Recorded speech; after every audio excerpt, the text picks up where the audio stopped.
আর ভালো লাগছে না, তাই তো? একদম হতাশ হয়ে গেছো, একা হয়ে গেছো। অনেক সময় না আমাদের লাইফে এমন একটা সময় আসে যখন সেই সময়টা আমাদের সব দিক থেকে ঘিরে ধরে, একবারে পিঠটা দেয়ালে ঠেকে যায়, আর উঠে দাঁড়ানোর আমরা সাহস পাই না।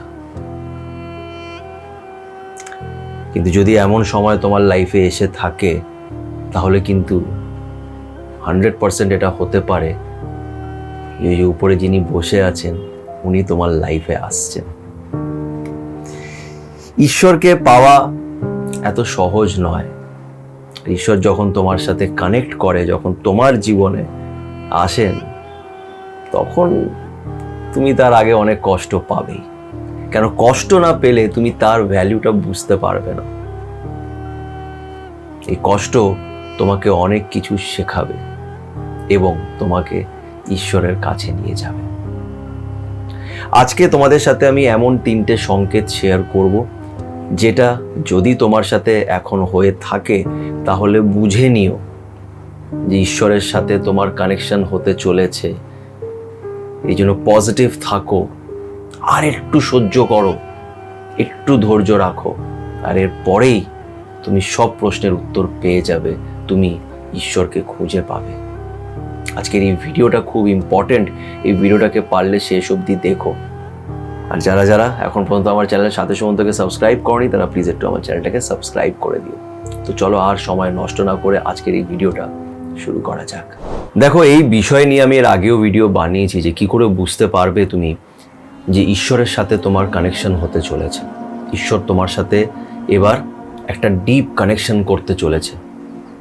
ঈশ্বর তোমাকে কিছু বলতে চাইছে, তোমার লাইফ এখান থেকে পাল্টে যাবে। এই জিনিসগুলো কি করে বুঝবে আর কেন এই ভিডিওটা খুব দরকার, এই বিষয় নিয়ে আগেও ভিডিও বানিয়েছি, আবারও বানাচ্ছি, বিকজ অনেকগুলি সংকেত আছে। আজকের এই ভিডিওটা এই জন্য ইম্পর্টেন্ট, কেন কি আমাদের লাইফে, সবার লাইফে কিছু না কিছু স্ট্রাগল, কষ্ট, প্রবলেমস চলছে। এইগুলো ছাড়া তো লাইফ হয় না, লাইফে এই জিনিসগুলো চলতে থাকে। কিন্তু অনেক সময় এমন একটা পরিস্থিতি আসে যেখানে মানে আমরা লড়তে পারি না, আমাদের পিঠটা দেয়ালে ঠেকে যায়। এবার সত্যি কথা বলতে গেলে যেটা আমি বিশ্বাস করি আজকের ডেটে, যে এই যে তোমার পিঠটা দেয়ালে ঠেকে গেছে, এই যে তুমি হার মেনে নিয়েছো, এই যে তুমি হতাশ হয়ে গেছো, এটা কি সত্যি তোমাকে পরিস্থিতি হারিয়ে দিয়েছে, না তুমি এখান থেকে হেরে গেছো? এটাকে আগে বুঝতে হবে। আমরা ততক্ষণ হারতে পারি না যতক্ষণ না এখান থেকে আমরা হেরে যাচ্ছি, যতক্ষণ না আমরা হার মেনে নিচ্ছি। আমাদের কেউ হারাতে পারবে না। তুমি তখনই হারবে যখন তুমি গিভ আপ করে দেবে, যখন তুমি বুঝে যাবে যে আমি হেরে গেছি, তুমি মেনে নেবে। কিন্তু যদি আমরা এটা না মানি যে হেরে গেছি, যদি আমরা সেই জিনিসগুলোকে বুঝতে পারি, সেই ঈশ্বরের সংকেতগুলোকে বুঝতে পারি, যেটা ঈশ্বর আমাদের কনস্ট্যান্ট দিয়ে যাচ্ছে, আর ঈশ্বর বলছে যে আমি তোর সাথে আছি, আর এই কষ্টের মাধ্যমেই তুই আমাকে খুঁজে পাবি। একটা জিনিস আমি রিয়েলাইজ করেছি, কি জানো তো, যে উনি না ভেতরেই আছেন। আমি সব সময় এটা ফিল করতে পারি। আর আমার সত্যি এখন কষ্ট সেরকম ভাবে হয় না, আমার লোকেদের উপরে সেরকম ভাবে রাগ ওঠে না। আগে যেরকম ছোট ছোট পরিস্থিতিতে আমি খুব প্যানিক করতাম, এখন আমি সেটা করি না, বিকজ এই যে উনি, আমার মনে হয় যে উনি আমার ভেতরেই আছেন, তোমার ভেতরেও আছে, আমাদের সবার ভেতরে আছে। কিন্তু একটা বিষয় কি বলতো, সব কিছুই না টাইমিংয়ের উপরে হয়। একটা সময়, তোমার সোল, তোমার আত্মার সময়, তুমি ভাবছো তোমার বয়স এখন 30, 32, 35, কিন্তু তোমার সোল, তোমার এই আত্মার বয়স কিন্তু 30, 32, 35 নয়। এই সোলের নিজস্ব কিছু কর্ম আছে যেগুলো সে আগে করেছে, সেটার অ্যাকর্ডিংই তোমার লাইফে ভালো খারাপটা আসবে, সেটার অ্যাকর্ডিংই তোমার রাইট টাইম আসবে, আর সেই রাইট টাইমে তোমার তার সাথে কানেক্ট হয়ে যাবে। এরকম প্রচুর মানুষ আমি দেখেছি, নর্মাল লাইফ চলছে, পার্টি করছে, মস্তি করছে, বেশ ভালোই চলছে, সাডেনলি চুপ হয়ে গেল। আমরা তখন ভাবি যে ওর কোনো সাইকোলজিক্যাল প্রবলেম হয়েছে, সাইকিয়াট্রিস্টের কাছে যেতে হবে।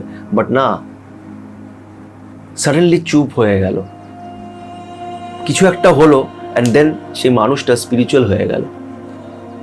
যে আগে ঠাকুরের নামও নিত না, সে এখন বিভিন্ন মন্দির খুঁজে বেড়াচ্ছে, হঠাৎ হঠাৎ, কোনো কারণ নেই। এরকম প্রচুর গল্প আমি তোমাদের সাথে শেয়ারও করেছি। এগুলো কি? এগুলো হচ্ছে স্পিরিচুয়াল ট্রান্সফরমেশন। তোমার যখন টাইম আসবে, উনি তোমাকে নিজের কাছে টেনে নেবে, তখন তুমি বাধ্য তার কাছে যেতে। আর বিশ্বাস করো, বিশ্বাস করো, আমি এটা বলছি, এই স্পিরিচুয়ালিটিতে যে শান্তিটা আছে না, স্পিরিচুয়াল মানে আমি এটা বলছি না যে আমি সারাদিন ঠাকুর পুজো করি, মন্দিরে যাই, এগুলো আমি কিচ্ছু করি না, কিচ্ছু করি না। আর আমার ভালোও লাগে না এগুলো করতে। আমি কোনো নিয়ম পালন করি না, না উপোস করি, না এটা, না পূর্ণিমা, না এই একাদশী, এই ওই সেই পুজো, আমি কিচ্ছু করি না। যারা করে তারা করতে পারে, আমার তাতে কোনো আপত্তি নেই, সবার নিজের নিজের এই আছে। বাট আমি এগুলো আমি কিছুই মানি না, বিকজ আমি জানি উনি তো আমার ভেতরেই আছেন। আমি যতক্ষণ সৎ পথে হাঁটছি, যতক্ষণ আমি মনটাকে পরিষ্কার রাখতে পারছি, উনি আমার ভেতরেই আছেন। যেদিন আমার মনটা পরিষ্কার থাকবে না, উনি আমাকে ছেড়ে দিয়ে আবার চলে যাবে। যখন আমি রাগ, হিংসে, অন্যদের দেখে হিংসে করা, অন্যদের খারাপটা চাওয়া, এটা যখন আমি শুরু করব, যখন আমার মনের ভেতরে আসতে শুরু করবে, উনি আমার ভেতর থেকে চলে যাবে। কিন্তু যতক্ষণ তোমার মনটা পরিষ্কার আছে, উনি তোমার সাথেই আছেন। আর এই মনটাকে পরিষ্কার করার জন্যেই প্রথম সংকেত, উনি তখনই তোমার মনের ভেতরে, তোমার ভেতরে আসবে, তোমার সাথে ওনার কানেকশন হবে, যখন তোমার মনটা পরিষ্কার হবে, যখন তুমি আস্তে আস্তে পজিটিভ হবে। আর এই পজিটিভিটি করার জন্যেই উনি সবচেয়ে আগে যেটা তোমাকে করবে, সেটা হচ্ছে তোমাকে একা করে দেবে। ফার্স্ট সংকেত, তুমি একা হয়ে যাবে। তোমার লাইফ থেকে হঠাৎ করেই কিছু মানুষ বেরিয়ে যাবে। হয়তো তুমি একটা মানুষকে খুব ভালোবাসতে, সেই মানুষটা আজ তোমাকে ছেড়ে দিয়ে চলে গেছে, তুমি কান্নাকাটি করছো, তুমি রোজ ভগবানকে বলছো কেন এরকম হলো, তুমি লোকেদের নিজের কষ্টের গল্প শোনাচ্ছ, কিন্তু ভগবান, তুমি যতই কেঁদে নাও, সে তোমার উপরে দয়া দেখাবে না। কেন? যেটা তুমি জানো না সেটা উনি জানে। উনি জানেন যে এই মানুষটা তোমার জন্য ঠিক নয়, এই মানুষটা তোমার জীবনে এসেছিল তোমাকে কিছু শিক্ষা দিতে, তার কাজ হয়ে গেছে, এবার তাকে যেতে হবে। এই মানুষটা থাকলে তুমি কখনোই পজিটিভ হতে পারবে না। এবং খালি ভালোবাসা কেন, তোমার আশেপাশে তোমার বন্ধু বান্ধব, তোমার অফিস, তুমি হয়তো একটা কোনো কোম্পানিতে কাজ করো, ওখান থেকে তোমাকে বার করে দেওয়া হলো, তুমি এখন ভাবছো যে আর চাকরি পাবো কি না, কেন এই কোম্পানির থেকে আমাকে বার করে দিল, কিন্তু সেই পরিবেশ, সেই লোকজন তোমার জন্য ভালো ছিল না। তারা তোমার ভেতরে একটা নেগেটিভ ইম্প্যাক্ট ক্রিয়েট করে রেখেছে, একটা নেগেটিভ এনার্জি তোমার ভিতরে ভরে রেখেছে। তার জন্যে অনেক সময় ঈশ্বর তোমাকে একা করে দেয়। কেন? যতক্ষণ না তুমি পজিটিভ হবে, ততক্ষণ তোমার ভিতর থেকে রাগ, হিংসে, এই জিনিসগুলো বেরোবে না।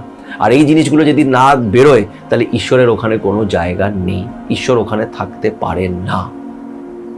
তুমি যখন অন্যের সাথে নিজেকে তুলনা করবে, ও ছোট, আমি বড়, আমার হাই স্ট্যান্ডার্ড, ওর লো স্ট্যান্ডার্ড, এই জিনিসগুলো যখন তুমি শুরু করবে, সেখানে ঈশ্বরের কোনো জায়গা নেই। কেন? সবার জার্নি আলাদা। তুমি তার সাথে নিজেকে তুলনা করছো, তুমি একটা পাপ করছো, একটা নেগেটিভ অ্যাক্টিভিটি এটা। তো সব থেকে আগে যেটা হবে, তুমি একা হয়ে যাবে। এই মুহূর্তে তোমার আশেপাশে কেউ নেই। কিন্তু একটা জিনিস মনে রেখো, আজ যে আছে সে কাল থাকবে না। সে তোমার মা বাবা হোক, ভাই বন্ধু, যেই হোক, সবাই তোমাকে ছেড়ে আজ নয়তো কাল যাবে। যদি কেউ তোমার সাথে থেকে যায়, সেটা হচ্ছে উনি। উনি তোমাকে জানে, উনি তোমাকে বোঝে, উনি তোমার প্রত্যেকটা পরিস্থিতি জানে। তাই যদি এখন একা হয়েও থাকো, তাহলেও মনে রেখো যে উনি কিন্তু তোমার সাথেই আছে। আগে অনেক জিনিসে নিয়ে আমি মায়া করতাম, ইমোশনাল হতাম, কষ্ট হতো। এখন ভাবি যে কি হবে এইগুলো করে, যে আজ আছে সে কাল যাবেই। আমি যতই যা করিনি, সে হয়তো, যার আমাকে ভুল বোঝার, সে আমাকে ভুলই বুঝবে। ভালোবাসাও তো কখনো চেয়ে পাওয়া যায় না, কিন্তু উনি তোমাকে ফ্রিতে ভালোবাসে। এটা তুমি বুঝতে পারবে, এটা আমি বুঝতে পারি যে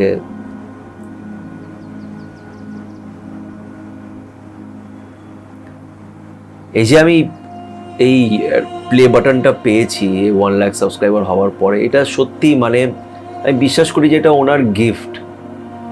কারণ আমি সেই দিনগুলোর কথা মনে করি যখন মানে আমি কি বলবো, আর উঠে দাঁড়াতেই পারতাম না। আমি যে কীভাবে লড়েছি নিজের সাথে, নিজের মানসিক ব্যাপার স্যাপার নিয়ে যে আমি কীভাবে লড়েছি, আমার মনে হয় যে তখন আমাকে ইনি বলতেন যে তুই লড়, আমি তোর সাথে আছি, তারপরে দেখ শেষটা কেমন হয়, শেষে গিয়ে ম্যাজিক হবে। যাই হোক, আমার কথা বাদ দাও, কথা বলতে বলতে অনেক কথা বেরিয়ে আসে। বাট সব থেকে আগে তুমি একা হয়ে যাবে, এটা হচ্ছে ফার্স্ট সাইন। সেকেন্ড সাইনটা একটু অদ্ভুত, কিন্তু এই সেকেন্ড সাইনটা হচ্ছে মানে অদ্ভুত তো না, বাট তুমি হয়তো বলবে যে এটা আমি কেন বলছি বা এটার কি মানে। সেটা হচ্ছে যে তোমার হয়তো এটা মনে হতে পারে, এটা সবার সাথে হবে কিনা আমি জানি না, তোমার হয়তো এটা মনে হতে পারে যে তুমি মেন্টাল পেশেন্ট হয়ে যাচ্ছ, মানে তোমার খুব প্রবলেম হচ্ছে, মানসিক কিছু প্রবলেম হচ্ছে, তুমি হয়তো খুব একা হয়ে গেছো। যেহেতু একা হয়ে গেছো, একটা ডিপ্রেশন হচ্ছে, আজকাল এই ডিপ্রেশন ব্যাপারটা খুব বেশি আসছে, লোকেরা ডিপ্রেশন নিয়ে খুব কথা বলছে। বাট আমার মনে হয় ডিপ্রেশন বলে অ্যাজ সাচ কিছু হয় না, একটা ফেজ হয়, একটা সময় এরকম আসে লাইফে যখন আমরা একটু চুপ হয়ে যাই, যখন আমাদের সে আগের মতন কথাবার্তা বলতে হয়তো ভাল লাগে না, লোকেদের সাথে মিশতে হয়তো ভাল লাগে না, নিজের মধ্যেই থাকি। আর এটার একটা কারণ হচ্ছে এই যে মেন্টাল ইস্যু বা ডিপ্রেশন। অনেক সময় আমি এটা নিয়ে অত ডিটেলে বলবো না, বিকজ আমার এটা নিয়ে খুব একটা আইডিয়া তো নেই, আর আমি জাজ করতে পারি না, আর আমি ডাক্তারও নই, সাইকোলজিস্টও নই, সাইকিয়াট্রিস্টও নই যে আমি এটা নিয়ে কথা বলবো। বাট আমি অনেক সময় বিশ্বাস করি যে এরকম অনেকজনকে আমি দেখেছি, প্লাস আমি নিজের লাইফে এক্সপিরিয়েন্স করেছি তো, আর এখনও আমার সাথে অনেক সময় হয় যে আমি অনেক সময় চুপ হয়ে যাই, মানে আমার কথা বলতে বা কারোর সাথে মিশতে ভাল লাগে না, এটা আমার এখনও হয়। আমি অনেক সময় ব্ল্যাক আউট হয়ে যায় আমার, আমি কি বলবো এটাকে, আমি কিভাবে এক্সপ্রেস করব আমি জানি না, বাট সাথে হয়তো এটা হয়। এই সময়টাই না আমাকে অনেক কিছু কিন্তু রিয়েলাইজও করায়, নিজের মনের কথাটা আমি শুনতে পারি, আমি বুঝতে পারি যে আমি কে, আমি কোন দিকে যাচ্ছি। আমি জানি না যে এই পয়েন্টটা আমি এক্সপ্লেন করতে পারছি কি না, কিন্তু অনেক সময় এই জিনিসগুলো আমার সাথে হয় যে ব্রেনটা না পুরো ব্ল্যাক আউট হয়ে যায়। এরকম অনেকজনের সাথেই হয় যারা আমার সাথে কথা বলে, শুনেছি যে এরকম হয়। একটা নিজের মধ্যে একটা ব্যাপার চলে আসে যে নিজের মধ্যে থাকতে ভালো লাগে, লোকেদের সাথে খুব একটা মিশতে ভালো লাগে না, নিজের মধ্যেই আমি থাকি। অনেক সময় মনে হয় যে যেহেতু লোকেরা তোমাকে এভাবে দেখে যে তোর কি হয়েছে, তুই আগে এত হাসাহাসি করতিস, এখন করছিস না। আরে ঠিক আছে, কিছু হয়নি, কিচ্ছু হয়, মাঝে মাঝে একটু নিজের সাথে থাকাটাও দরকার। অনেক কম লোক, 80% লোক নিজেকে চেনেই না, 80% লোক নিজের মনের কথাই শুনতে পায় না। মনের কথাই যদি না শুনতে পারো তো ঈশ্বরকে কি করে ফিল করবে? ঈশ্বর তো তোমার মনের ভেতরেই আছে, সে খুব পাজলড হয়ে আছে, এটা হচ্ছে ওটা হচ্ছে, এটা কীভাবে করবো, টাকা পয়সা কী করে, চাকরি বাকরি, ও আগে চলে যাচ্ছে, এ আমাকে ভালোবাসছে না, ব্রেকআপ হয়ে গেছে, ওকে আমি কী করে পাবো, এইসবের মধ্যে এতটা ইনভলভ থাকে যে সে মনের কথাটাই শুনতে পারে না, ঈশ্বরকে ফিলই করতে পারে না। ঈশ্বরকে খালি তখনই ফিল করে যখন কষ্ট হয়, কষ্ট হলে ঈশ্বরকে পুজো পাঠ করে ঈশ্বরের সামনে দুটো চোখের জল বার করলো, দেন আবার ব্যাক টু নর্মাল লাইফ। ঈশ্বরকে ফিল করতে হলে নিজের সাথে থাকতে হবে। তো হয়তো তোমার সাথে এরকম হতে পারে যেখানে তোমার মনে হচ্ছে যে তোমার ডিপ্রেশন হয়েছে বা তুমি হঠাৎ করে এরকম পাল্টে যাচ্ছ, কিন্তু এরকম কিছু নয়, এটা তার একটা ইন্ডিকেশন যে উনি তোমার জীবনে এবার দেখা দিচ্ছেন।